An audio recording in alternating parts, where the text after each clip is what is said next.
ہے زبان سے آمنا ہم ایمان لے آئے باللہ اللہ کے اوپر وبالیوم الآخر وبالیوم الآخر اور آخرت کے دن کے اوپر وما ہم بمؤمنین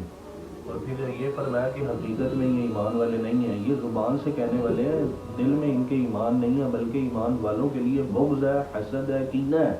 اور ایمان والوں کو نقصان پہنچانے کی خواہش رکھتے ہیں اندر سے۔ ان کے بارے میں اس وجہ سے بتایا گیا تھا کہ یہ مسلمانوں کے سامنے اوپر سے تو اسلام قبول انہوں نے کر لیا تھا منافقوں نے، ہاں جی، لیکن کیا کرتے تھے؟ مسلمانوں کی باتیں لے کے باہر جا کے کفار کو بتایا کرتے تھے، ابو جہل کو، عتبہ بن ربیعہ کو، یہ سارے سردار تھے مکہ کے،